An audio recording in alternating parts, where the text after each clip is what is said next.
국민들한테 정보와 선택권을 드려야죠. 그다음에 검찰, 경찰, 어디 관세청 여기가 지금 마약 단속에 관계된 부처인가요? 경찰, 검찰, 관세청? 네, 정부 합동수사본부가 8개 단체로 지금 구성되어 있습니다. 8개. 검찰, 경찰, 해경부, 식약처 등등 해갖고요. 거기 총괄은 어디예요, 그러면? 지금 검찰이 하고 있습니다. 네. 검찰청이? 예, 아니면 수원지검에 법무부가? 합동수사본부를 만들어갖고요. 검찰청? 예, 수원지검에 마약수사 합동본부 형태로 운영하고 있습니다. 관세청은 뭐 기타 듣고. 예. 지금 단속 실적은 좀 어떻습니까? 지금 우리 사회에 이게 심지어 무슨 수험생 뭐 잠안 오는 약이라고 그 마약 성분도 ADH. 그런다고 하는 소문까지 있고, 그게 무슨 가정주부들까지 파고들고 골목까지, 그리고 무슨 업소 이런데 뭐 너무 광범위하게 확산된다는데 실태 상황은 좀 어떤 것 같습니까? 예, 경찰청장 직무대행 말씀드리겠습니다. 과거에는 마약이 은밀하게 이렇게 이제 일부 마약 하는 사람들만 했었는데, 지금은 온라인으로 이렇게 마약이 이렇게 배달이 되고, 또 결제도 이제 가상자산 이런 걸 통해서 하다 보니까 많이 확산이 돼 있습니다. 그리고 학생들한테는 이게 이제 살 빼는 약이다 이렇게 해서 그런다고요? 예, 그렇게 하고 또 잠안 오는 실태 어려운 점은 알겠는데, 예. 지금 실태 상황이 그렇다는 건 대충 이해를 하겠는데 지금 시간이 되니까 어떻게 단속하고 억제하고 있냐, 그 말씀을 좀 듣고 싶으세요. 저희 경찰에서는 이제 식약처와 협력해서 이제 의료용 마약 유통에 대해서도 단속을 하고, 또 이 마약이 이제 관세청을 이제 세관을 통해서 이렇게 들어오는 마약은 또 세관과도 협력을 하고, 저희 또 내부적으로 이제 마약 신고를 받아서 밑에서부터 이제 마약 투약자부터 마약 공급책으로 이렇게 올라가면서 이렇게 하는 수사도 하고, 다양한 방법으로 이렇게 수사를 진행을 하고 있습니다. 그냥 통상적인 얘기밖에 안 되는데, 아까 검찰청. 관세청 말씀드려도 될까요? 네, 말씀하신 문제. 대통령께서 작년 말에 업무보고 때 지시하신 이후에 저희들이 보다 더 촘촘하게 국경 단계에서 단속을 강화하고 있습니다. 이제 특송 화물의 경우에는 기존의 우범국발 별도 전용 검사대가 없었는데, 그 이후에 별도로 우범국발 동남아시아라든지 우범국에 대한 별도 전용 검사대를 운영해서 지금 철저하게 하고 있고요.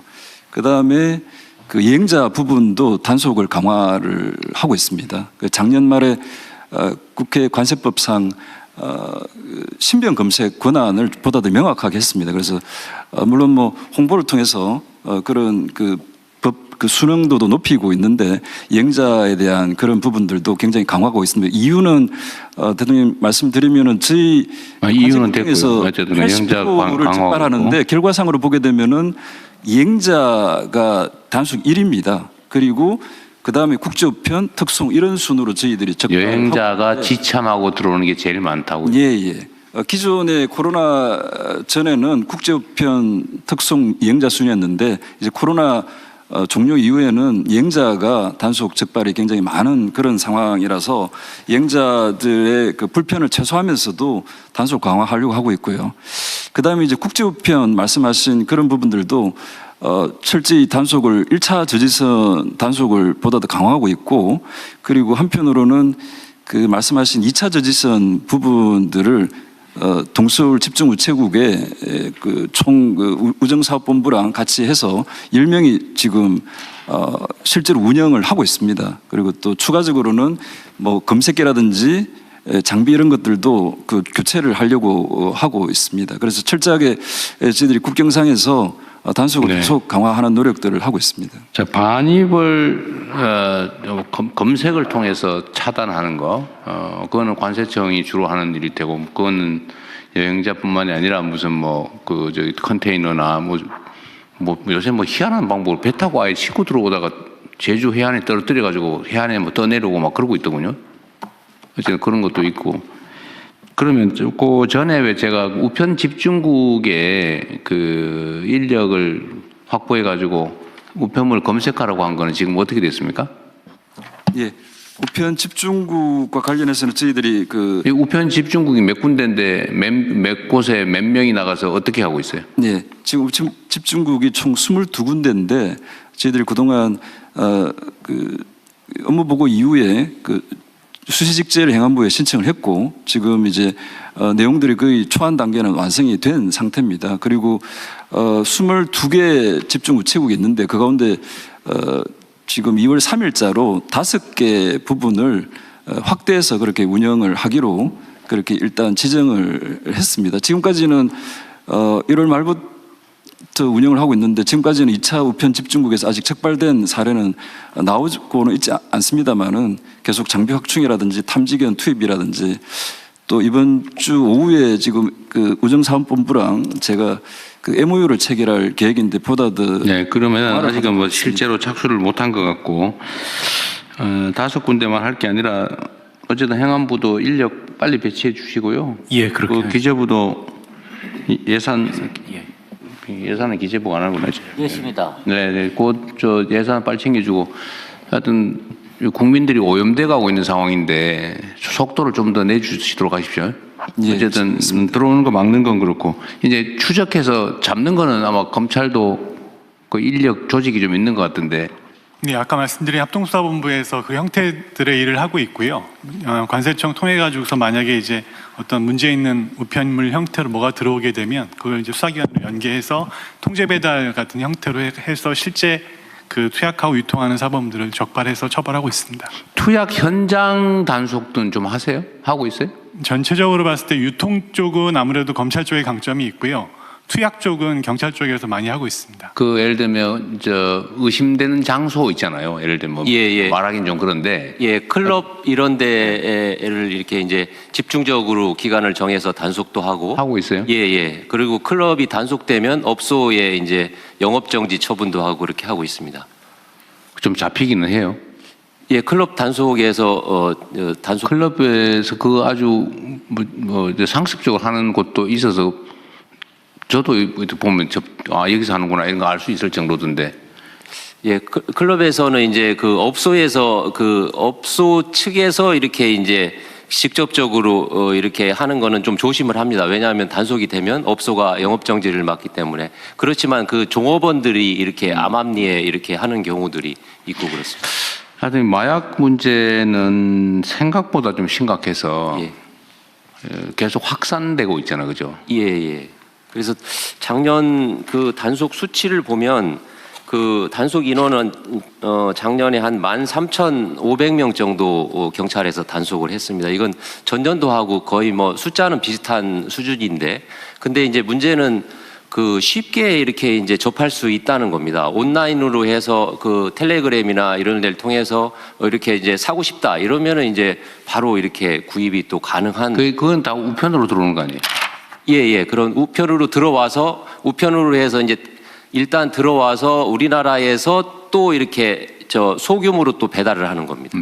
그래서 경찰에서는 작년도에 그 마약 단속 인력을 대규모로 늘려서 원래 한 400명 정도 됐었는데 지금 한 900명 정도 이렇게 대폭 늘렸습니다. 그래서 시도청에 마약 전담하는 수사대가 있고 네. 경찰서에도 전담 인력을 두어서 이렇게 그 유통 사범에 대해서는 이렇게 집중적으로 단속 활동을 계속하고 있습니다.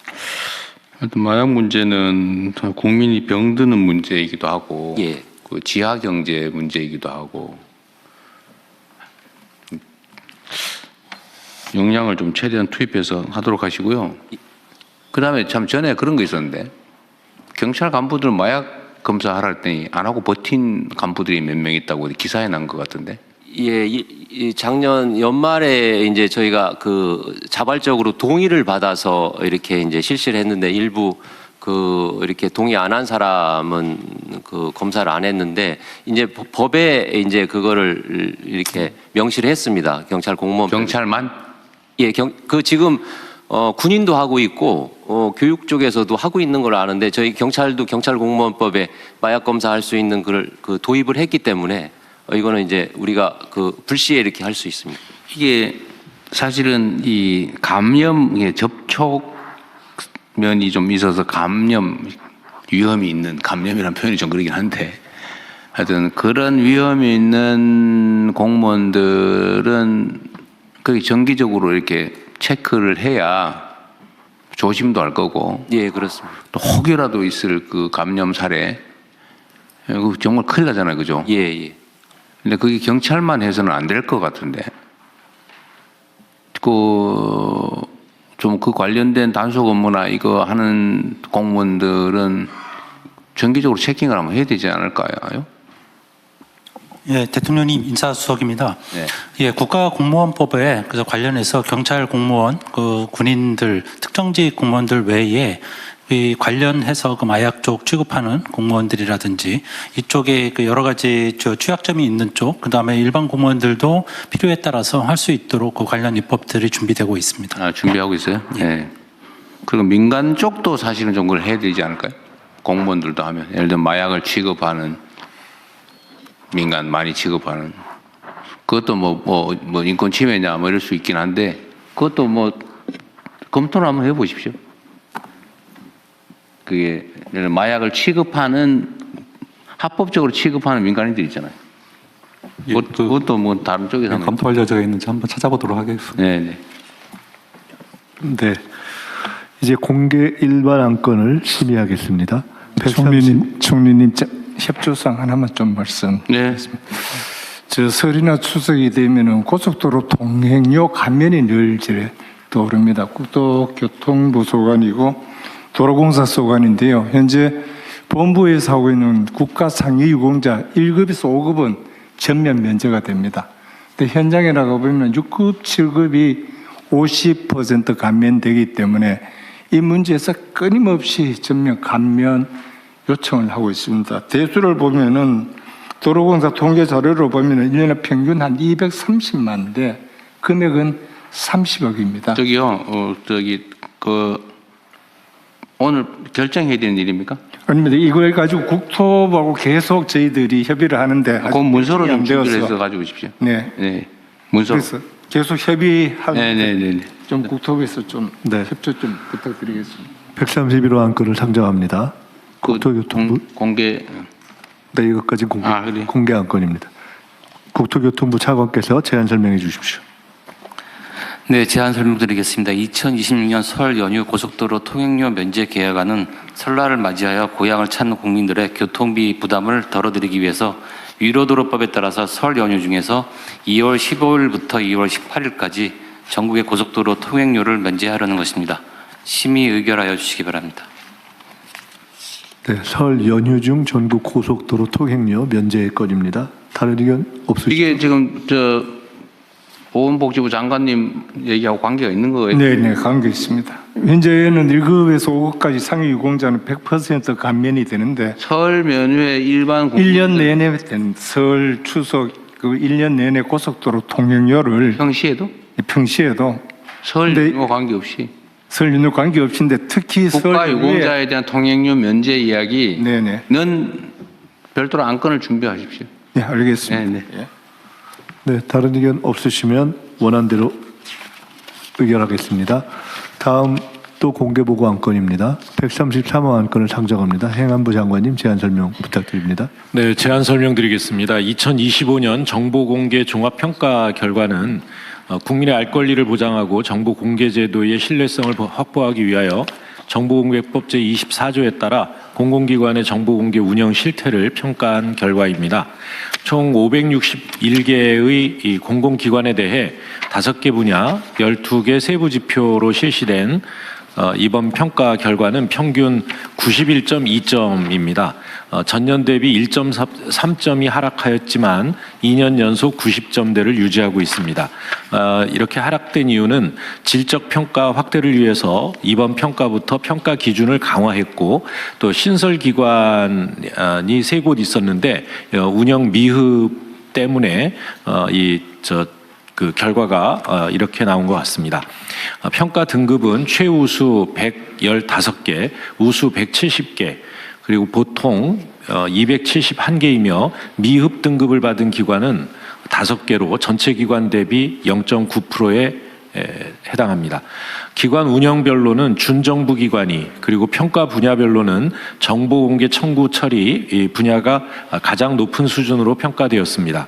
이런 결과를 토대로 우수 기관에는 정부 표창을 수여하고 미흡 기관에는 운영 실태 개선 권고와 맞춤형 이 컨설팅을 실시할 예정입니다. 우리 정부는 투명성 및 책임성 강화를 통한 국민의 신뢰 확보를 핵심 국정 방향으로 삼고 있습니다. 이에 따라 현행 평가 체계가 형식적으로 운영되는지 들여다보고 공공기관의 실질적 투명성이 확보될 수 있도록 평가 지표 전반을 재검토 보완해 나가겠습니다. 심의 접수하여 주시기 바랍니다. 네, 충분히 설명 주신 것 같습니다. 네. 다른 의견 없으시면 원안대로 접수하겠습니다. 비공개 부처보고로 넘어갑니다. 이후 순서는 비공개로 운영되오니 언론인 여러분께서는 진행에 협조해 주시기 바랍니다.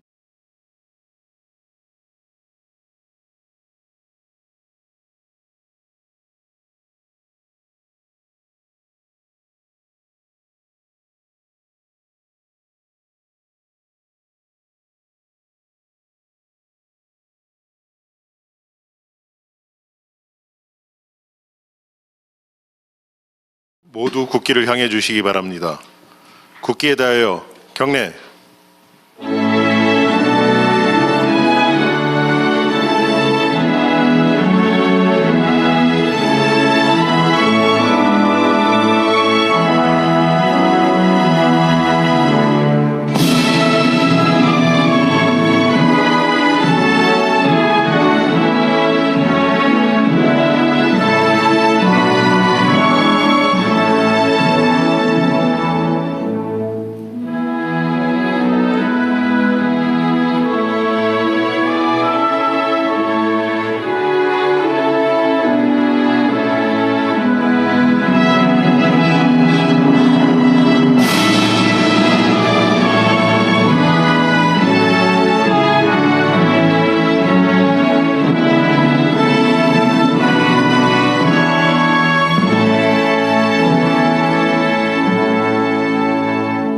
바로 모두 자리에 앉아 주시기 바랍니다.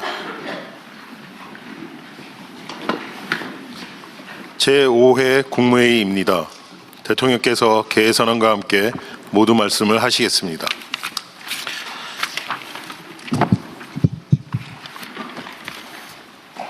제5회 국무회의를 시작하겠습니다.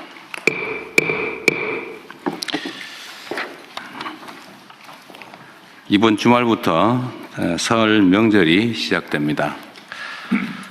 모든 관계부처는 국민들께서 편안하게 또 즐겁게 연휴를 보내실 수 있도록 안전대책을 철저하게 수립하고 또 위급한 상황에 대비해서 비상대응체계를 2중, 3중으로 철저하게 점검해 주시기 바랍니다.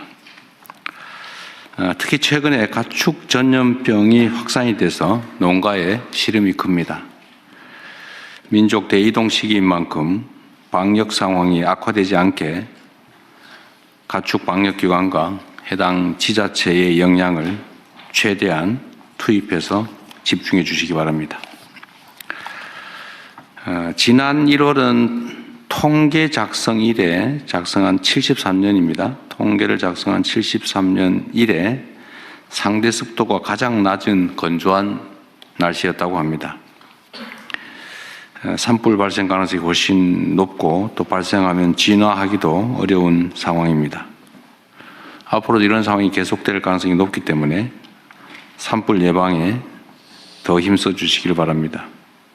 우리 국민 여러분께서도 혹시 입산하시거나 또 산 인근에서 소각 작업을 하거나 할 경우에 산불로 이어지지 않도록 각별히 신경 써 주시기를 부탁드립니다.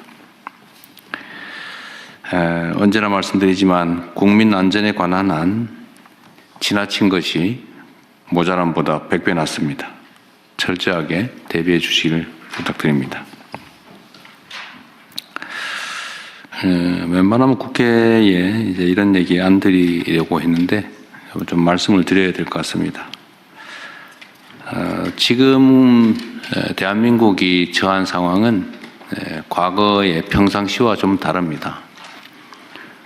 국제사회의 불안정성이 매우 높고 또 국가 간 경쟁이 질서까지 무너져 갈 정도로 치열합니다. 이런 상황에서는 국내의 단합과 또 개혁 조치가 매우 중요합니다. 국제 질서의 변화, 또 인공지능 같은 기술 진화 속도가 우리의 예측을 훨씬 넘어서고 있는 상황입니다. 우리가 아무리 열심히 달려도 다른 나라보다 더 빨리 달리지 않으면 바로 경쟁에서 뒤처지는 그런 엄중한 현실입니다. 현재와 같은 입법 속도로는 이런 국제사회의 변화에 능동적으로 대처하기가 매우 어렵습니다. 외국과의 통상 협상 뒷받침, 또 행정 규제 혁신, 대전환을 위한 동력 마련, 이런 목표를 이루기 위해서는 대한민국 경쟁력 강화를 위한 각종 입법이 참으로 절실합니다. 여야를 떠나서 주권자 국민을 대리하는 공복으로서 하나된 힘을 발휘하는 국익우선 정치를 부탁드립니다. 특히 대외적 관계에서는 더욱 그렇습니다. 정부도 시급한 입법을 위해서 국회에 더 적극적으로 설득하고 부탁드리고, 제가 전에 노동부 장관께도 말씀드렸던 것처럼 지금 사람들이 죽어가고 있는데 현장에서 가서 빌더라도 입법을 좀 신속하게 할 수 있도록 해주시기 바랍니다. 다른 부처들도 각별히 유념해 주시기 바랍니다. 이상입니다. 이후 회의는 국무총리께서 진행해 주시겠습니다. 네, 저도 간단히 한 말씀 드리겠습니다.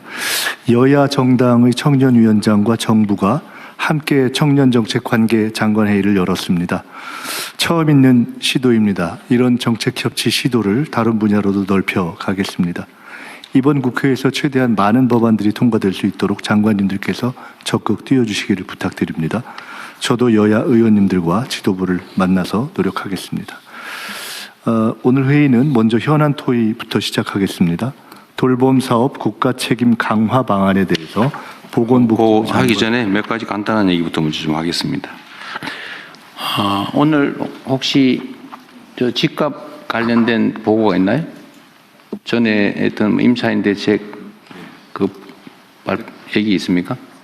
대통령께 일단 보고는 올려드렸어요. 처음 서면으로는 봤는데 오늘 그냥 이따가 필요하면 얘기하시죠. 네네, 제가 그렇게 하겠습니다. 그건 별도로 자료 준비는 안 하신? 네, 제가 구두로 해야 되지 뭐 간단하게. 네, 그대로 말씀드릴게요. 몇 가지 중요한 결정만 하면 되니까요.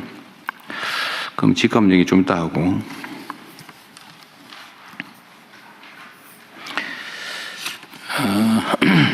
이 민주주의라고 하는 게 말씀드렸던 것처럼 국가 간 경쟁에서 매우 중요한 요소가 된 것 같습니다.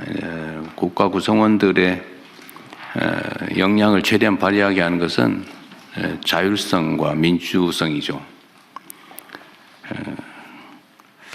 민주적 역량에 따라서 국가 경쟁력이 결판나는 시대가 온 것 같습니다. 그리고 이 민주주의는 여러 영역에서 이제 현실화되긴 하지만 사실 국회가 아주 모범적인 공간이기도 합니다.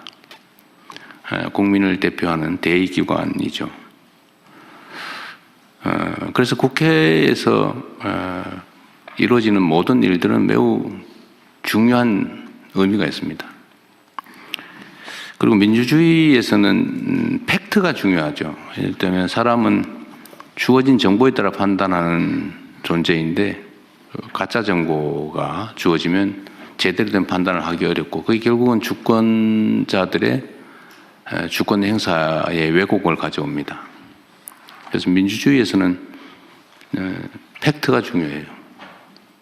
그래서 물론 언론도 그런 측면에서 존중받죠. 정론직필하는 게 언론의 본질적 기능이고 그게 민주주의 발전에 크게 기여하기 때문에 하여튼 제4부라고 입법행정사법에 의한 제4부라고 평가되기도 합니다. 인정받고 보호받고 또 그 점에 따른 혜택을 누리죠. 물론 그만큼의 책임도 져야 될 겁니다. 그런데 제가 뭐 얘기를 길게 하는 이유는 이 국회에서 의사결정을 할 때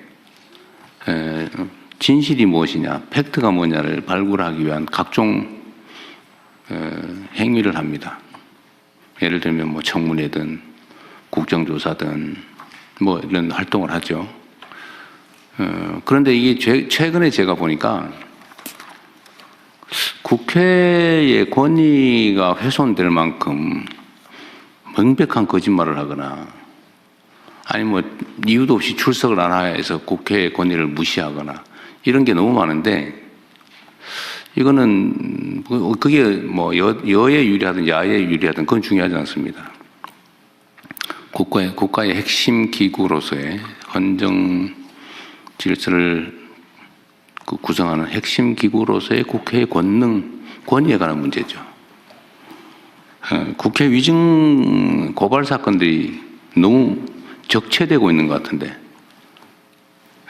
이 국회 위증 고발 사건에 대해서는 그게 진실인지 허위인지 정당한지 부당한지를 신속하게 가려줘야 이 국회가 국회로서의 역할을 하는데 도움이 될 것 같아요. 각별히 좀 챙겨봐 주시기 바랍니다. 그리고 이거는 뭐 별건 아닌데 제가 국무회의 방에 제가 올려놨던 건데 보통교부세 산정 얘기 있잖아요. 행안부 장관께서 검토하셨어요? 예. 아, 제가 저 답변을 올려드렸는데. 그래? 예. 아직은 내가 못 본 것 같은데. 네네. 하여튼 이것도 이제 우리 국민 여러분께서 관심을 가질 만한 사안이라서 간단하게 말씀을 드리면 이제 정부가 이제 세입, 국세 세입으로 들어온 것 중에 21점 몇 %인가요? 네, 19.24%. 19.24%를 떼가지고 지방정부에 이렇게 나눠주는데 이거 보통 교부세라고 하죠. 이걸 어떤 기준에 따라서 어느 지방정부에 얼마를 줄 거냐를 정리하는 기준이 있죠. 네, 그렇습니다. 근데 그게 너무 복잡해가지고 알기가 어렵다. 결국은 복잡하다 보니까 자의라고 하는 게 마음대로 하는 그런 요소가 개입할 수가 있다. 그러니까 공정하지 못하다, 의심받는다. 그러니까 차라리 이걸 앞으로는 기준을 정확하게 입력을 해가지고 네. 기계에 맡겨라. 뭐 그런 주장이 있는 거예요. 네네. 뭐 일면 타당성이 있어서 공무원도 그 계산하려면 머리 아플 거고 뭐 그게 권력이기도 하지만 이걸 자동화하는 게 어떻겠냐 그 말이었어요. 좀 어땠어요 검토 결과는? 예, 제가 검토한 결과 이제 문제 제기한 만큼 그렇게 불투명한 것은 아닙니다만 이제 방식이 좀 복잡하다 보니까 그리고 이제 결과만 공개가 되다 보니까 그런 의심을 그렇죠. 과정과 기준이 공개가 안 되고 있죠. 예, 그래서 그 시스템을 개선해서 미리 이 자신이 자기 지방 정부가 어느 정도의 교부세를 받을 수 있는지 미리 산정해 볼 수 있을 정도로 기준을 공개하고 그걸 엄정하게 계산해 볼 수 있고 그렇게 하면 될 것 같아요. 자기한테 온 게 정확하게 계산됐는지도 확인해 볼 수 있게 그렇게 시스템을 개선해 나가. 그렇게 해도 문제 없는 거죠. 예, 그렇습니다. 객관적 기준에 의한 거니까. 객관적 기준으로 해 오고 있는데 이제 그러니까 공개가 안 되는 계산 과정이 있다 보니까 그런. 뭐든지 이 공개를 안 하니까 의심을 사는 거죠. 네네, 그렇습니다. 행정은 공개가 원칙이니까 예. 투명하게 공개하시고 가능하면 이제 주관적 평가 요소가 그건 없죠. 없습니다. 다 객관적 요소죠. 네. 그러면은 뭐 아예 기준도 공표하고 자동화해도 되겠네요. 네네. 그렇게 하십시오. 예. 이걸 수십 년 동안 이 지적을 했는데도 지금까지 안 고쳐지고 있었던 것 같습니다. 이거 계산하려면 머리 아픈데 그 직원들 그거 하지 말고 딴 거 하라고 그러세요. 계산도 사실 컴퓨터로 하고 있는데요. 하고 있어요. 사스 통계 시스템으로 하는데. 그래요? 예. 그래 뭐 안 보여줄 이유가 없죠. 네네. 그 다음에 그 법무부에 이거 보셨는지 혹시 모르겠는데 지금 광역형 비자라고 하는 거를 지방 광역 정부에 주고 있죠. 좀 시범사업 실시하고 시범사업으로 뭐 하고 있는 것 같더라고요. 울산이 하고 있는 것 같아요. 예, 그렇습니다. 제가 저번에 울산 타운홀 미팅 갔더니 그런데 제가 그때 들은 얘기로는 울산의 조선업 분야의 노동자를 구하기 어려워서 뭐 조선이 세계적 화랑이고 우리나라가 뭐 세계 1위의 뭐 엄청난 나라라고 하는데 조선 노동자를 못 구해가지고 심지어 정부도 아니고 지방광역정부에게 비자 발급권을 줘가지고 네네. 그래서 외국 노동자를 데려오게 해놨다. 그래서 결국은 울산 시장께서 그때 나오셨던데 그때 했는데 4,300명인가 뭐 4,000 몇백 명을 이제 들어왔다고 했고 예, 전체 인원이고요. 이제 들어온 게는 한 제가 알기로는 한 700명 정도 들어온 게 정확한 수준인지 기억이 안 나네요. 어쨌든 그때 들은 얘기야. 4,400명이라고 그러고 임금은 220만 원을 주고 있다고. 그래서 제가 그 얘기를 듣고 사실은 세부 내용을 몰랐는데 그게 외국인 노동자 220만 원 주고 채용을 해가지고 일을 하면 국내 노동자 일자리는 어떻게 되며? 네네. 우리 입장에서 보면 그 최저임금을 주고 있는 것 같은데. 네네. 그게 앞으로 조선산업 발전에 도움이 되냐? 그 사람들이 계속 숙련공으로 성장해서 중간 기술자로 그 성장을 해야 그 생태계가 유지될 거 아니에요? 네네. 근데 이 사람들 해가지고 뭐 한 1년 일하다 가버리고 또 220만 원 주고 쓰다 가버리고 이게 문제가 있는 것 같다라는 생각이 내가 곁들였는데 나중에 보니까 요 비자로 들어온 게 4,000명이 아니고 허용 인원이 400 몇십 명이었고 그러니까 팁을 그것만 준 거예요. 근데 그 중에 88명인가가 네, 됐다고 그러더라고요. 그런데 제가 드리고 싶은 말씀은 이 과연 바람직하냐 이게. 고용 문제나 이런 거는 국가적 과제인데 특정 지역에 그 비자 발급권을 줘가지고 그 지역에 필요한 노동자들 데려다 써라 이래버리면 국가적 통제 관리가 되겠냐 그 의심이 갑자기 들었어요. 네네. 지금 당장 판단하기 어려우실 수 있는데 요거를 계속 유지할지 시범 사업이니까. 예, 시범 사업입니다. 그럼 평가도 얼른 해보고 과연 이게 정말 유지를 할 필요가 있는지 좀 점검해서 다음에 보고를 한번 해주세요. 예, 그렇겠습니다. 여기에 임금 문제하고 지금 들어오는 게 전체 조선 노동자의 과거 20%였는데 지금 30%까지 안에서 지금 외국인 노동자를 채용하고 있거든요. 그래서 조선 산업 분야의 노동자를 30%나 외국인 노동자로 쓰고 있다고. 예, 현재 그렇게 되어 있습니다. 이걸 좀 20% 좀 낮추는 문제하고 임금이 최초에는 그 GNI의 80% 정도면 되게 한 3,500만 원 정도 내외였는데 줄여갖고 지금 최저임금으로 하다 보니까 지금 대통령님 말씀하신 것처럼 떨어졌고요. 그래서 요게 최저임금이 아니라 지역별 그 생활임금 정도 수준은 돼야 되지 않겠냐라는 논의도 있는데 어쨌든 이게 국내 노동자들의 임금을 낮추는 그런 문제들도 있고요. 어쨌든 이 사람들 최저임금 받아갖고서는 지역경제 활성화에 전혀 도움이 되지는 않습니다. 뭐 골방에서 있다가 그냥 최소한의 생존만 하고 나머지는 다 본국 송금하고. 예, 이제 다만 과거에 산자부를 통해서 저희가 들어오는 거하고 광역형 비자의 차이는 뭐냐면 광역형 비자는 지자체에서 현지하고 협의해갖고 현지에서 좀 양성을 합니다. 통합교육고 한국어 교육도 좀 시켜갖고 보내오는 거거든요. 네, 어쨌든 이건 면밀히 좀 검토를 해보겠습니다. 이게 우리 산업부 장관님 어디 계세요? 지금 마스가라는 이 뭐 해가지고 우리가 이제 조선 분야에 전 미국 진출도 어쩔 수 없이 하게 될 수도 있고 그죠? 또 뭐 경제적 요인으로 따지더라도 우리가 조선 분야는 경쟁력이 높기 때문에 계속 성장 발전할 가능성이 높잖아, 그죠? 네. 실제로 경쟁력도 뛰어나다고 하고. 그런데 이제 산업부 장관님, 노동부 장관도 얘기 좀 들어보세요. 이게 우리가 이제 국가 정책으로 특정 산업 분야에 예를 들면 재정도 투자하고 외교력도 집중하고 뭐 어쨌든 막 국가 역량을 총동원해가지고 키우잖아요. 그 중에 하나가 이제 조선 산업이란 말이에요. 조선 뭐 원자력도 그렇고. 뭐 방위산업도 그렇고 뭐 반도체든 뭐 첨단 기술 AI 다 그렇잖아요. 근데 어쨌든 거기에 뭐 국민들 세금을 투자하거나 어쨌든 국가 영향을 투자해가지고 이제 성장을 시키는데 그 성장에 따른 결과물을 제가 선거 때도 이런 얘기를 자주 드렸습니다. 우리가 새로운 성장 영역을 발굴해내되 그 새로운 영역에서는 최소한 기회도 공평하게 성과물도 공평하게 좀 가지게 해서 이 양극화를 줄여나가겠다.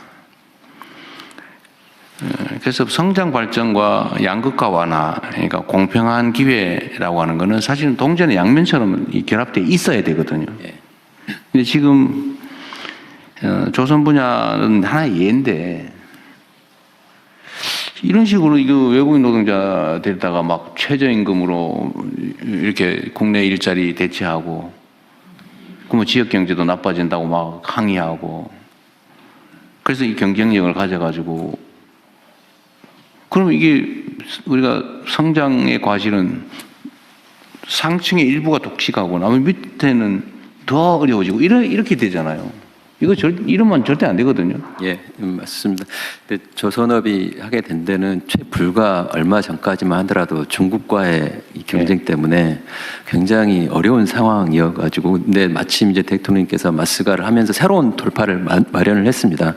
그래서 앞으로는 조선업도 대기업 조선소뿐만 아니라 중소기업 조선소들 그리고 부품업체들 같이 조선사 대통령께서 계속 강조하셨던 게 생태계 말씀을 하셔서 생태계 관점에서 마스가 프로젝트도 진행을 해서 말씀하신 내용대로 뭐 대기업 일부 대기업만 어떤 이득을 보는 게 아니라 중소 조선사들 협력 기업들 거기에 근무하는 노동자들까지 같이 어떤 혜택을 볼 수 있도록 그렇게 지금 방안을 마련하고 그 방향으로 가고 있고요.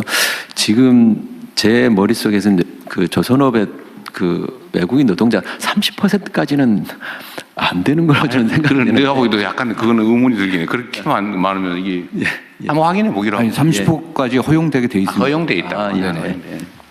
그러니까 여기도 400 몇십 명 허용했는데 88명만 실제 채용했다고 하더라고요. 하여튼 그건 그렇고 노동부도 그런 문제에 대해서 목소리를 높여야 된다 그 말이에요. 근데 지금 조선 분야도 보면 일부 기업에서는 어쨌든 하청업체, 계열업체들의 상생 조치도 좀 많이 하는 것 같고 또 임금도 하청업체하고 본사 채용업체 임금도 똑같이 많이 뭐 같이 해주겠다라고 하는 그런 기업도 있더군요. 예, 그래서 대통령님 1월 23일인가요? 울산 다녀가시고 난 뒤에 후속 조치로 저희들이 어제 울산에서 조선업 르네상스 함께 만드는 좋은 일자리라는 주제로 타운홀 미팅을 했습니다. 거기서 나왔던 이야기가 한때 사양산업으로 불렸던 조선산업이 이제 K조선이라고 세계를 이제 호령하고 있는데 새 정부 들어서 가지고 선박 수주가 지금 앞으로 10년간 특히 아까 중국과의 경쟁에서는 이미 벌크선이나 컨테이너선은 중국에서 가져가고 저희들은 LNG라든지 방산 이쪽으로 완전히 특화돼 가지고 앞으로 10년간은 뭐 호황이 올 것이라고 하는데 제가 드렸던 말씀은 도크에 배가 쌓인다고 또 수주가 10년간 됐다고 해서 그게 르네상스냐. 결국 정부가 앞장서서 이 새로운 시장을 개척했다면 그 효과는 지역으로 또 좋은 일자리로 환류되어야만 그것이야말로 진짜 호황이라고 이야기할 수 있을 것인데 지금 벌어지는 일들은 수주는 많이 되었는데 결국 AI와 외국인 노동자에게만 의존해가지고는 조선산업의 미래가 없다. 이런 것으로 어제 많은 토론을 했습니다. 그래서 결과적으로 거기서 제일 많이 나왔던 이야기가 결국 청년들이 선호하는 매력적인 일자리로 조선업을 발전시켜야 되는데 그러려면은 원하청 간의 격차를 없애야 되고 또 외국인 노동자 같은 경우도 꼭 필요한 분야가 있습니다. 근데 지금 대통령께서 지적하셨던 내용은 원청까지 지금 외국인 노동자를 고용한다. 이거는 진짜 안 된다라는 이야기라서 앞으로 법무부하고도 잘 협의해가지고 E7, E9 이렇게 구분되어 있는데 E9은 노동부가 주관하고 있고 E7은 법무부가 주관하고 있는데 외국인 노동력에 대해서는 좀 통합적으로 관리할 수 있는 방안 고민하겠습니다. 어쨌든 다른 부처들도 다 마찬가지인데 우리 사회의 가장 심각한 문제는 양극화잖아요. 이 우리가 가진 자원이라고 하는 게 한정적인데 이거를 한쪽에서는 감당하지 못할 만큼 많이 가져가 썩고 있고 한쪽에는 없어서 기회를 아예 누리지도 못하고 방치되고 이러면 그 사회가 가진 자원 기회가 효율적으로 제대로 다 못 쓰여지니까 당연히 저성장할 수밖에 없잖아요. 그럼 이 공평하게 기회를 나눠 갖는 게 우리가 뭐 사회주의 하자는 건 아니지만 상식적으로 제도적으로 가능한 범위 내에서는 그렇게 만들어야 되잖아요. 그래서 기업이 발전하고 산업이 발전하면 거기에 종사하는 사람들도 동시에 또 중소기업도 동시에 혜택도 누리고 기회를 누려야 이게 활발하게 생태계가 만들어지잖아요. 그리고 지금은 전 세계적인 경향인데 이 수평적인 생태계가 아닌 수직적인 조직 구조로는 경쟁이 안 됩니다. 잠깐은 효율적일지 몰라도 길게 보면 창의성 부족으로 자발성과 창의성이 부족해서 경쟁에서 이길 수가 없어요. 지금 증명되고 있잖아요. 그래서 조선 분야뿐만 아니라 뭐 다른 분야도 다 마찬가지죠. 근데 특히 조선 분야가 이게 사이클이 호황 불황이 워낙 크다 보니까 이 고용 안정성 문제도 관련이 있어요. 그러니까 이게 한번 고용을 하면 그냥 불황기에도 그냥 끌어안고 있어야 된다고 하니까 아예 안 쓰려고 그러고 다 비정규직하고 하청 주고 하청업체도 이 불황 때문에 어떡하냐 그래 또 하청 주고 그래가지고 무슨 물량팀인가 뭐 이런 거 있죠. 물량팀. 그러니까 제약 이게 불법 있을 때만 제약으로. 도급하는 이게 비정상 구조가 만들어져 있는데 이 노동자들 입장에서도 고용 안정성도 중요한데 전체적인 일자리의 질을 높이려면 사실은 고용 유연성에 대한 일종의 뭐 양보라면 좀 그렇고 거기에 대해서도 좀 뭔가 대안을 만들어내야 됩니다. 이게 지키겠다고 버티지만 사실은 점점 줄어들고 그러니까 아예 신규 고용은 다 그냥 하청 주거나 비정규로 하거나 이래버리잖아요. 그러니까 이것도 언젠가는 사회적 대화를 통해서 대타협을 하든지 해야 되는데 지금 당장은 어렵긴 하지만 그래도 방향은 그렇게 잡고 가야 된다. 네, 그래서 저희들이 어제 결론 아닌 결론으로는 조선업 르네상스를 정말로 실현하기 위해서는 노, 사정, 또 지역 상공인 포함해가지고 사회적 대화를 통해서 정말로 어떻게 우리 조선 산업을 일으켜낼 것인가. 대통령님 말씀처럼 기업의, 산업부 장관 말씀처럼 기업의 어려움은 지금은 호황이라고 하지만은 또 언제 이 수주 산업이기 때문에 또 급락할지 모른다는 두려움이 있는데 그래서 제가 그렇게 말씀드렸습니다. 우리 부산, 울산, 동구 등 거제든 우리 중공업, 우리 조선소라고 말할 수 있도록 평상시에 호황일 때 우리가 지역 경제에 기여했고 좋은 일자리를 만들었다고 하면 불황이 오더라도 아마 노동자들도 상인들도 우리 조선소 살리자고 나설 것이다. 자기 회사 망하게 하는 노조는 없기 때문에 그런 차원에서 거버넌스 형성이 중요하고 문제의 제일 중요한 건 신뢰 구축이 중요한 것 같습니다. 그래서 이번에 물 들어올 때 노저라고 좋은 기회가 왔을 때 서로의 입장을 이해하면서 조선 산업을 우리 대한민국의 새로운 신성장 동력으로 만들기 위해서 노사가 한 발씩 양보하고 또 정부도 적극 지원할 것을 또 어제 말씀드렸습니다. 어쨌든 얘기가 많이 옆으로 새긴 했는데 하여튼 우리 사회의 중요한 해결해야 될 과제 중에 하나가 지키자고 하는 게 결국은 더 많이 잃는 결과가 오는 경우가 많아요. 대통령님, 조금 전에 사이클 관련 고용 안전성 말씀해 주셨는데요.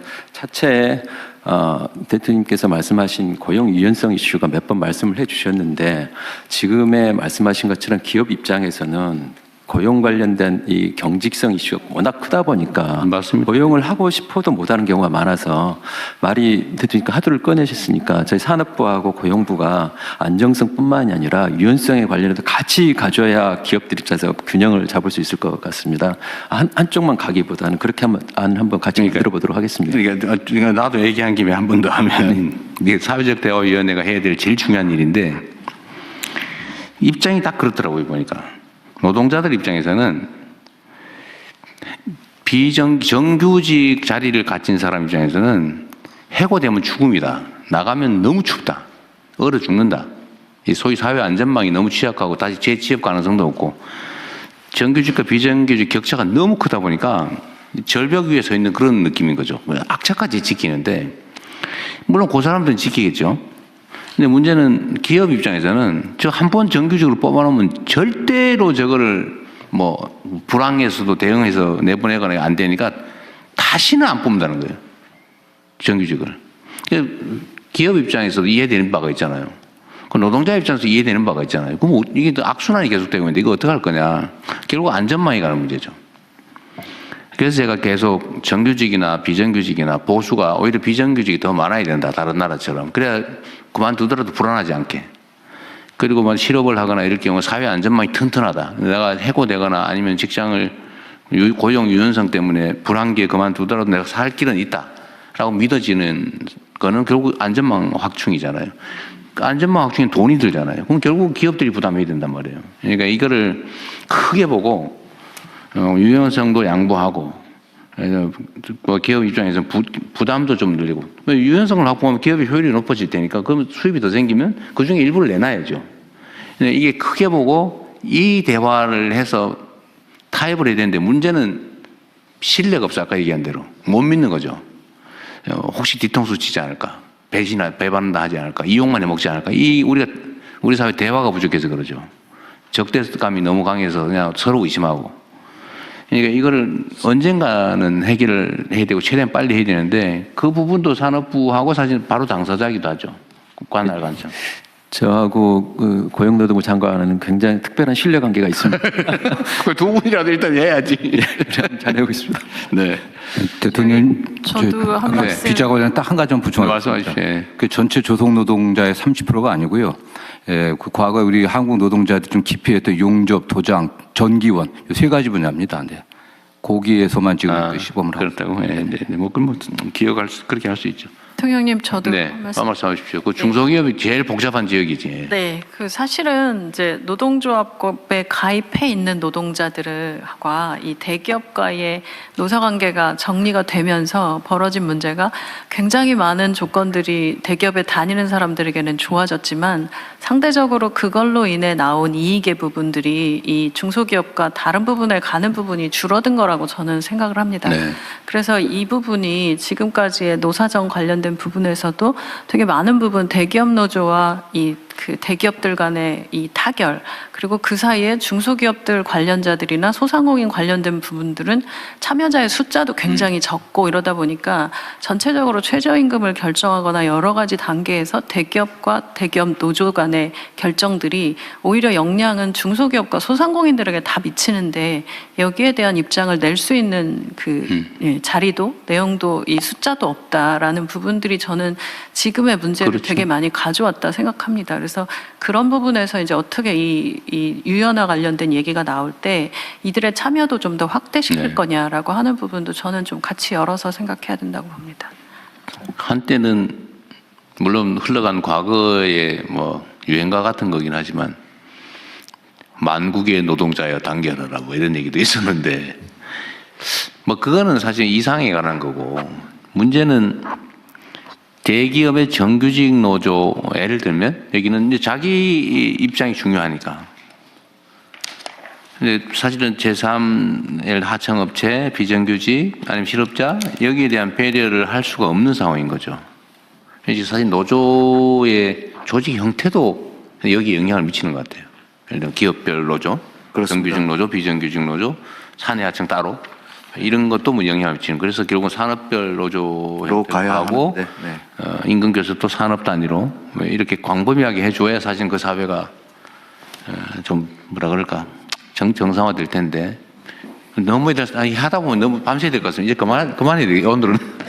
어쨌든 신뢰를 회복해서 아까 산업부 장관님하고도 머리를 맞대고 해서 제일 중요한 거는 제 느낌으로는 신뢰입니다. 기업은 기업대로 과거에 불황을 겪었던 어려움이 있는 거고 노조는 노조대로 공장 밖으로 쫓겨났다 보니까 그걸 또 안 쫓겨내려고 하는 그런 것들이 있는데 새 정부 들어서 최소한 이런 신뢰를 회복하고 또 우리 중기부 장관님 말씀하신 제가 어제 타운홀 미팅할 때 첫 번째로 모셨던 분이 지역 상인들이었습니다.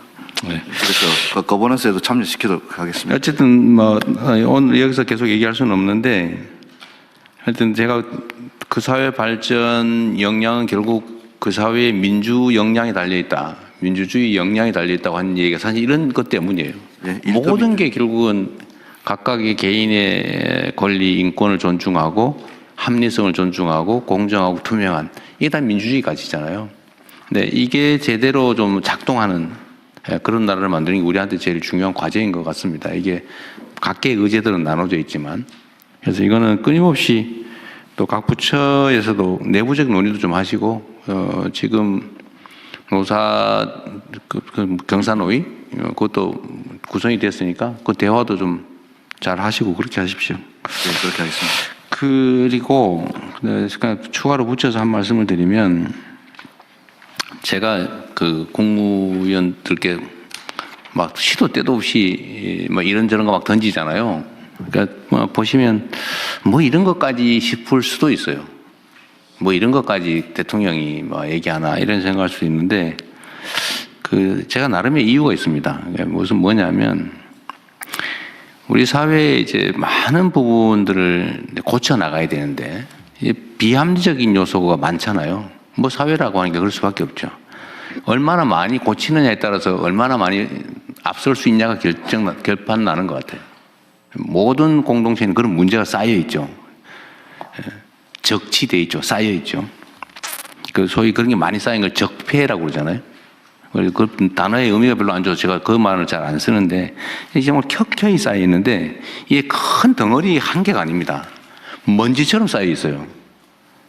작은 게 막 먼지처럼 가득 수없이 많은 게 쌓여 있습니다. 우리는 개혁 조치라고 하면 뭐 큰 거 몇 개를 드러내면 될 것 같이 생각을 하는데 그렇게 큰 거로 뭉쳐 있지 않아요. 그런 거 별로 없어요. 그런 건 우리가 대체적으로 다 해결해 나가죠.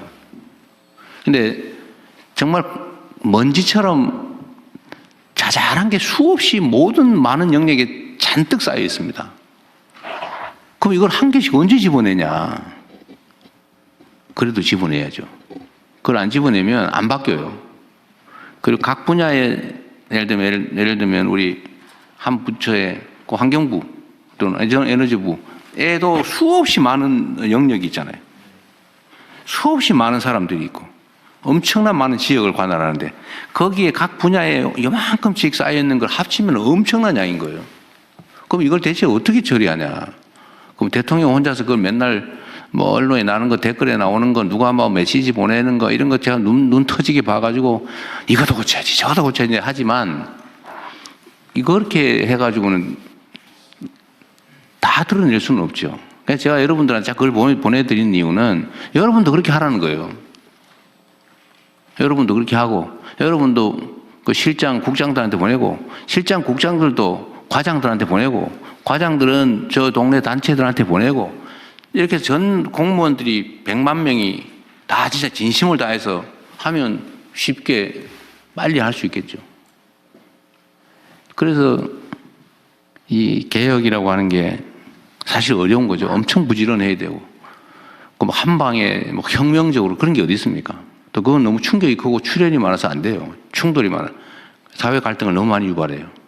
작은 거, 할 수 있는 거 이거를 정말 손발이 안 보일 정도로 정말 시도 때도 없이 치열하게 해줘야 됩니다. 그래야 변화가 있죠.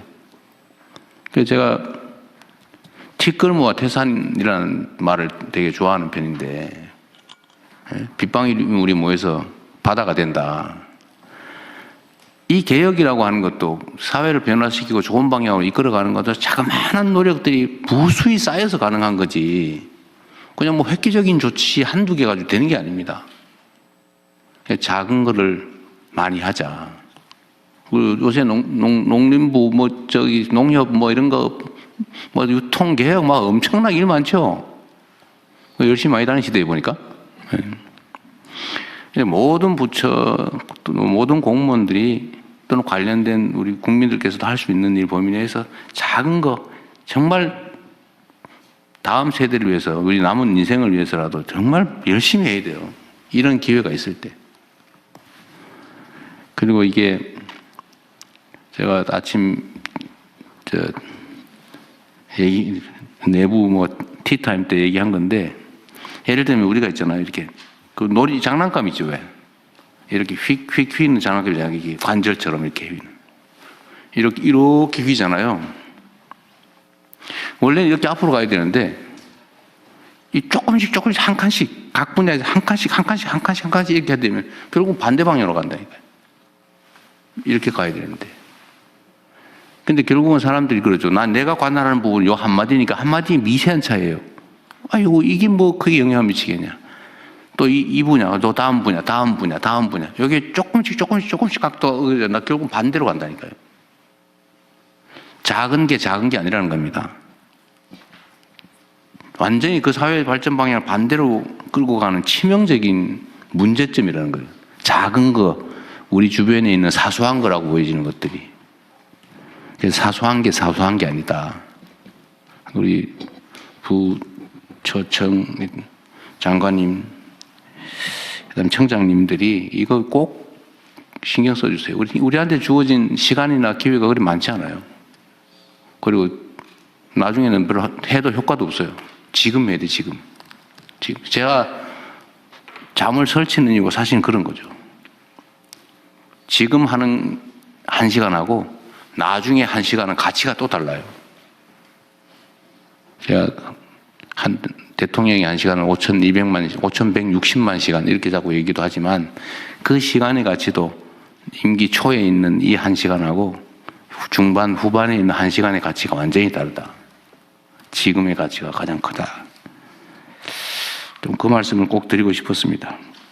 뭐 다들 열심히 하고 계신데 주마 가편이라고 조금 더 잘하자. 그 말이에요. 네. 오늘 너무 말이 많았네, 이거. 죄송합니다. 제가 대통령님 여러 가지 하신 말씀 중에 좋은 말씀을 많이 비교적 들은 편인데 오늘 티끌모아 태산 같은 개혁, 이거는 굉장히 와닿는 게 많고 평소에 하셨던 말씀이 어떤 일관된 맥락을 느끼는 것 같아서 다들 티끌을 잘 찾아내시기 바랍니다. 근데 경험적으로 그게 효과가 있는 게요. 제가 SNS 하잖아요. 한 명씩. 그게 엄청난 에너지로 모이는 거예요. 그 전에 제가 왜 이걸 새벽에 보내시나 했는데 그것도 꼭 외국 나가셔서 시차를 못 느끼니까 네. 제가 그걸 하고 있더라고. 제가 나가서 우리 부처에. 그러니까 이게 저희가 다들 그렇게 선한 전염이 돼가지고 네. 아주 좋겠습니다. 오늘 오후에 지금 대정부 질문이 있어서 아마 장관님들 마음들이 조금 급하신 분들 몇 분 계실 것이기 때문에 지금 복지부 장관님, 교육부 장관님 순서대로 발제해 주셔야 되는데 일단 저거부터 먼저 하죠. 간단하게. 저기 집값 얘기부터. 어떻게 세입자 대책 어떻게 하기로 했어요? 예, 유예기간 문제를. 예, 지난번 메모를 한번 해볼게요. 국무회에서 보고 드린 것처럼 다주택자 양도세 중과유예는 이번에 확실하게 5월 9일까지인데. 예. 대통령 아마는 없습니다. 아마 없어요? 아마 없습니다. 아마 없어졌네. 네, 없어졌습니다. 그래서 지난번 보고 드린 것처럼 기본적으로는 이제 5월 9일자 계약까지는 하셔야 됩니다. 좀 서둘러 주시기 바라고요. 지난번 제가 보고 드릴 때는 이제 강남 3구하고 용산은 3개월 기간을 주는 걸로 했는데요.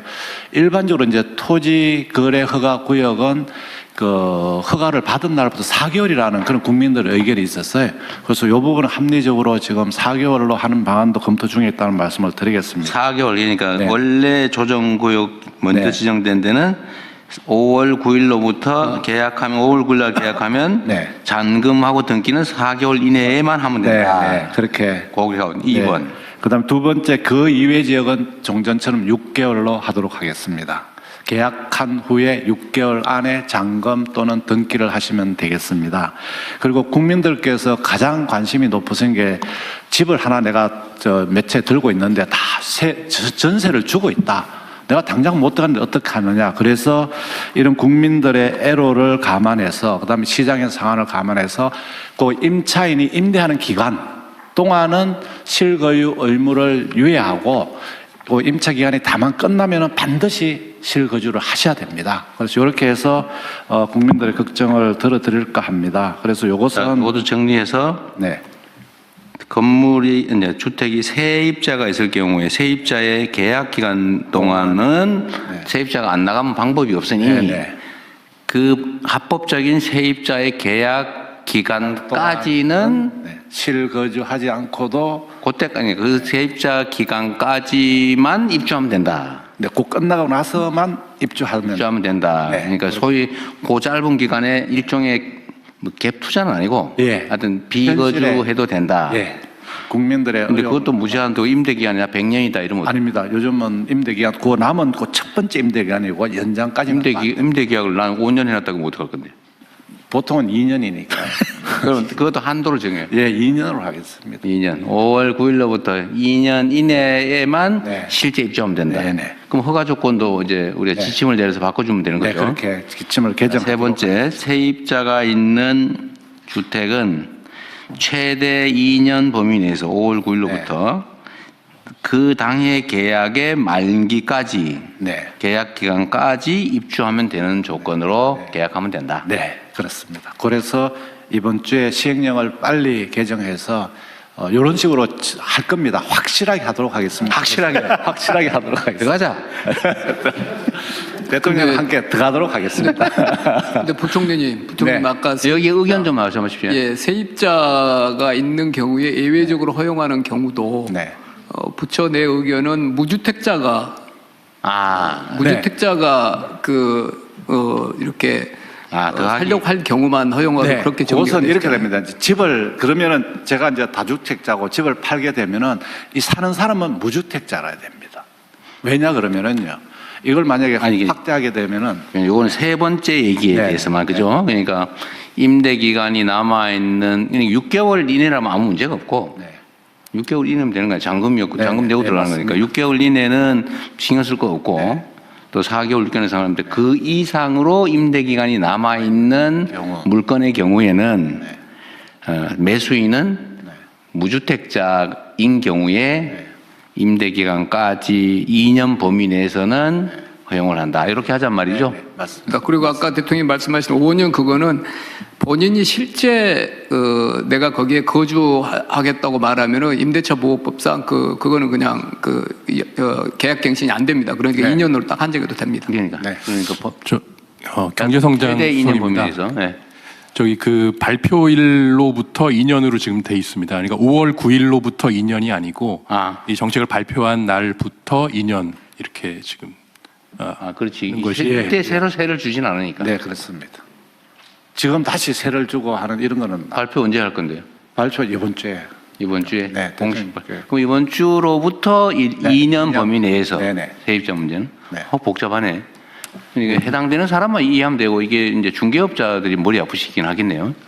정확하게는 아마 이제 재정경제부에서 아마 자세하게 정리를 해서 1단, 1사안, 2사안, 3사안. 네네. 대충 말씀대로 1, 2, 3, 4. 조정교육 조기 지정된 데는 5월 9일부터 4개월. 이제 9월 9일까지 잔금 내면 된다. 그 외에 지역은 조정 지역은 11월 9일까지로 하고 그 외에 세입자가 있는 경우에는 발표일로부터 2년을 최대 범위로 해서 무주택자가 사서 그 기간 안에 들어가면 그것도 다 허가해 준다. 그렇게 되겠습니다. 그럼 됐고요. 네. 그다음에 이 얘기 나온 김에 이건 됐고 그러니까 매입 임대 등록된 주택, 다주택도 두 종류가 있잖아요. 그냥 내가 다주택인 경우하고 임대주택 등록을 하고 사업자 등록을 하고 하는 다주택하고 있는데 임대주택 등록을 하고 다주택인 경우에는 어쨌든 8년 임대해야 된다. 뭐 기간 제한도 있고 뭐 연 5% 제한도 있고 그 대신에 이제 취득세 깎아주고 종부세 그다음에 재산세 깎아줬고 양도세도 다주택 중과에서는 제외해줬다. 그죠? 근데 이게 지금 제가 보니까 좀 문제가 뭐 오피스텔이니 뭐 이런 연립주택 모르겠는데 수요가 많은 아파트의 경우는 이게 1년이 있는데 그 제도 자체가 그 8년이 지났어요. 의무 임대 기간이 지났어. 근데 일정 기간이 아니고 그것도 무제한으로 뭐 100년이고 1000년이고 또 중과도 안 하고 그럼 그때 샀던 사람은 300채, 500채 막 가진 사람도 많던데 그거는 양도세 중과 없이 뭐 한 20년 후에 팔아도 되고 뭐 이렇게 되잖아요. 네, 그렇게 현재는 되고. 그건 좀 문제가 있죠. 그것도 일정 임대가 종료되고 나서 일정한 기간 내에 팔아야지만 그 제한 기간을 정해야 될 것 같아요. 정하도록 하겠습니다. 적정한 기간을 정하고 그 후에는 일반 주택처럼 똑같이 하도록 하겠습니다. 하여튼 예측 가능한 사회가 돼야 되는데 그다음 정당한 노력을 한 사람들이 정당하게 보상받는 사회가 돼야 되는데 하여튼 이런 비정상적인 요소는 최대한 발굴을 해놓으면 좋겠어요. 그래서 제가 아까 그 제도 개선을 할 때 각 부처에서 좀 노력을 해달라고 하는 게 하여튼 곳곳에 조금씩 이런 요소들이 있어요. 비정상적이거나 아니면 부당하게 누구한테만 유리하거나 이런 것들을 다 좀 찾아내가지고 부처에서 할 수 있는 건 하고 안 되는 건 국무회의에 가져오시고 필요하면 입법으로라도 바꿔야죠. 그게 진짜 일이죠. 그래서 쉬운 일부터 먼저 하자. 쉽고 간단한 일부터 빨리 하자는 이유가 이런 것만 하자도 엄청나게 많습니다. 각 분야에 이렇게 법률을 안 고치고 그냥 방침만 바꿔도 되는 일이 무수히 많아요. 그거를 뭐 이때까지도 열심히 했을 걸로 생각은 되는데 하여튼 다 좀 찾아내가지고 좀 모여서 브레인스토밍도 좀 하시고 의견들을 좀 들어서 또 그 이해관계자들 의견도 듣고 또는 뭐 시민단체든 아니면 우리 국민들 의견도 최대한 모아가지고 할 수 있는 작은 것부터 빨리빨리 고쳐 나가도록 하십시오. 이제 자리도 좀 다 잡았잖아요, 그죠? 이런 것도 저도 이렇게 맨날 이거 고민해요. 이거 어떻게 하면 이거 맨날 그 찾아내는 게 일인데 여러분도 각 소관 분야에서는 이렇게 해주시기 바랍니다. 예. 빨리빨리 진행합시다. 말이 너무 많았네. 잠깐만요. 이게 좀 주제가 많은데 어떻게 될까 모르겠어요. 간략하게 복지부 장관님, 합시다. 교육부 이거는 뭐, 장관님 일단 한번 시작해 보시죠. 네. 가급적 압축적으로 해주시기 바랍니다. 조금 진행해 보면서 시간 조정하겠습니다. 어디부터 하는 거예요? 복지부 장. 네, 돌봄 사업 국가 책임 강화. 네, 복지부 장관입니다. 지역사회 통합 돌봄을 위한 국가 책임 돌봄 체계 구축에 대해 보고드리겠습니다. 돌봄은 국가의 역할이 필수적인 영역으로 어르신, 장애인, 환자, 영유아, 초등 5대 분야 돌봄에 대한 국가 책임을 강화하는 것이 필요합니다. 보건복지부는 어르신, 장애인에 대한 지역사회 통합 돌봄과 간병 부담 경감 방안을 보고드리겠습니다. 먼저 어르신, 장애인에 대한 지역사회 통합 돌봄입니다. 올해 3월 27일부터 의료 요양 등 지역 돌봄의 통합 지원에 관한 법률이 시행되면서 지역사회 통합 돌봄을 전국에서 시행합니다. 주요 내용입니다. 대상자는 일상생활 유지가 어려운 65세 이상 노인과 장애인을 지원하고 정신질환자로 확대해 나가겠습니다. 시군구 통합돌봄 전담 조직과 읍면동 창구를 중심으로 통합조사 신청부터 조사 계획 수립, 서비스 연계까지 지방정부가 총괄하는 지역중심 전달 체계를 구축합니다. 재택의료, 장기요양, 일상돌봄 등 기존 제도를 통합 연계하고 퇴원 환자 집중 지원, 방문재활, 방문영양 등 신규 서비스와 지역 특화 돌봄 서비스를 더해서 제도의 빈틈을 보완하겠습니다. 서비스 기반이 취약한 농어촌, 도소지역에서는 공공의료기관과 사회서비스원 등 공공자원을 보다 적극적으로 활용하여 사는 지역에 따라 돌봄 수준이 차이나지 않도록 하겠습니다. 다음입니다. 통합돌봄 준비 상황입니다. 중앙정부는 예산, 조직인력, 정보시스템, 거버넌스 등 제도 기반을 마련하였습니다. 통합돌봄 예산을 914억 편성하였고 지방정부 전담 인력의 기준 인건비를 5,346명 배정하였으며 인건비 일부를 국비 지원할 예정입니다. 고령화율과 의료 취약지 여부를 고려해서 지역 서비스 확충 예산을 차등 지원할 계획입니다. 지방정부는 조례제정, 전담 조직 구성, 인력 배치 등 운영 기반을 갖추고 대상자 신청 발굴부터 서비스 연계까지 시범 운영을 통해 3월 본사업을 준비하고 있습니다. 협조 요청 사항입니다. 인프라와 경험이 부족한 농어촌, 도소지역 등은 준비에 어려움을 겪고 있어 돌봄 보장을 위해 전담 인력을 확보하고 역량 격차를 줄이는 지원이 필요합니다. 행정안전부에는 지방정부가 배정된 기준 인건비를 차질 없이 정원에 반영하여 신속하게 선발 배치하도록 독려를 부탁드리고 이행 점검을 함께 해주실 것을 요청을 드립니다. 주거, 농촌 등 생활 인프라가 통합 돌봄과 긴밀히 연계되도록 국토교통부에는 매입 임대와 고령자 복지주택을 활용한 중간집 등 주거, 돌봄 연계 모델 확산을 요청드립니다. 농림축산식품부에는 농촌 돌봄 농장, 돌봄 공동체 등 기존 사업과 연계한 농촌형 통합 돌봄 확산을 요청드립니다. 향후 계획입니다. 본사업 시행 전까지 지방정부의 조직 인력 배치 현황을 집중 점검하고 준비가 미진한 지역은 교육과 현장 방문 등을 통해서 지원을 강화하겠습니다. 3월에 로드맵을 발표할 예정이고 이후에는 5개년 기본계획을 통해 지역중심 통합돌봄 체계가 현장에 안착되도록 추진하겠습니다. 다음으로 간호간병 서비스 확대 및 간병비 부담 경감 정책 추진 상황입니다. 국민의 간병비 부담을 경감하기 위해 의료, 간병 필요도가 높은 요양병원 입원 환자에 대한 간병비 본인 부담 경감 추진 계획을 수립 중이며 올해 하반기에 발표하고 내년부터 시행하겠습니다. 급성기 병원의 입원 서비스의 질을 높이기 위해 간호간병 통합 서비스를 시행하는 병원을 확대하고 중증 환자에 대한 서비스도 계속 개선해 나가도록 하겠습니다. 이상 보고를 마치겠습니다. 아주 네, 간략하게 잘해준 것 조금 더 압축적으로. 네, 이어서 교육부 간단하게. 교육부도 있어요? 네. 맞벌이 가구가 증가하고 있고 가족 구조가 변화되면서 영유아 돌봄 수요가 계속 확대되고 있고요. 또 이게 근무 형태가 야간 교대, 주말 근무 이런 게 있어서 출퇴근 시간이나 방학 휴일 같은 때 그런 틈새 시간에 돌봄 수요가 또 늘어나고 있습니다. 영아에 대해서. 그래서 학부모가 안심할 수 있는 맞춤형 교육 돌봄 환경을 조성하고 촘촘하게 지원할 필요가 있습니다. 초등학교도 1, 2학년은 학교 돌봄을 집중 지원하고 있는데 고학년에 대한 돌봄, 심야, 또 방학 때 그리고 이제 긴급 돌봄 같은 것들이 여전히 좀 사각지대로 남아 있습니다. 그래서 저희 방안을 마련했습니다. 첫 번째, 영유아 돌봄 확대 그리고 질 제고 추진입니다. 유치원이나 어린이집에 다니고 있는 영유아에 대해서 맞춤형 돌봄을 운영하려고 합니다. 학부모님이 필요한 시간에 안심하고 자녀를 맡길 수 있게 기관 운영 시간을 확대하겠습니다. 아울러 거점형, 연계형 돌봄 운영을 통해서 다니는 기관 외에도 언제 어디서나 부담 없이 돌봄을 이용할 수 있게 하겠습니다.